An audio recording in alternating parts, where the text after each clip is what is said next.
para Salen muda untuk melindungi desa-desa di sekitar sana. Di tengah situasi yang kacau, Laming masih berusaha menuntut Jiayi untuk mengembalikan ibunya, sementara Xiao Yaoni yang sudah menaruh dendam kesumat kepada Jiayi memutuskan untuk membunuh penjahat itu dengan tangannya sendiri, mumpung seluruh energi Jiro dalam tubuhnya telah terkuras. Sayang, Xiao Yaoni lupa bahwa masih ada kekuatan Zero di dalam tubuhnya, dan kekuatan itu justru digunakan oleh Jiayi membuatnya berbalik menyerang Langming. Langming sekuat tenaga memanggil nama Xiao Yaoni seolah memohon gadis itu untuk sadar, dan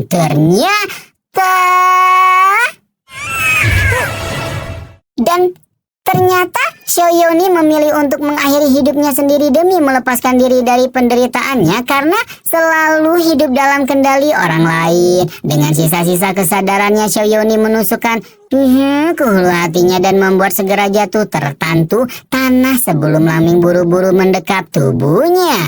Benar apa yang dikatakan Jiayi, begitu sampai di ujung kehidupan, kekuatan Zero di dalam tubuhnya secara perlahan mulai menghilang dan ingatan-ingatan masa lampau segera memasuki pikirannya. Xiao Yaoni mengingat bahwa Laming memang pernah menjadi bagian dari hidupnya dan membuatnya mulai menceritakan kembali kehidupan penuh kebahagiaan yang pemuda itu dambakan.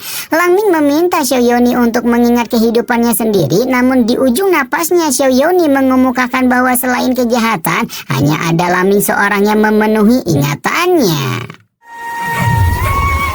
Akhirnya Xiao Yaoni berubah menjadi serpihan cahaya yang memudar dan meninggalkan gelang lonceng yang membuat hati Laming remuk redam. Hari ini dia kehilangan dua sosok paling berharga dalam hidupnya, dan satu-satunya hal yang bisa dia lakukan hanyalah menuntut balas kepada Jiayi dengan kepiluan yang memenuhi hatinya. Jiayi menyebutkan bahwa Laming bisa melihat lagi karena Tauti, dan justru karena pernyataan itulah Laming bisa membulatkan tekad untuk mengembalikan penglihatan yang telah dia dapatkan dari kekuatan jahat tersebut. Tanpa pikir panjang, Laming merobek tanya dengan pisau dan membuatnya kehilangan penglihatannya sekali lagi. Laming mengingat pesan-pesan ayahnya tentang mendengar suara angin, dan sekali lagi tanpa banyak babi bu menjatuhkan dirinya ke dalam lembah tempat Tauti berada. Sementara Laming entah gimana nasibnya di bawah sana, keadaan di desa Xiaogang menjadi sangat porak-poranda akibat dari kekacauan yang diakibatkan oleh kekuatan Tauti. Kekuatan Tauti itu sangat mengerikan dan mustahil warga desa bisa selamat kalau penindasan ini terus berlanjut.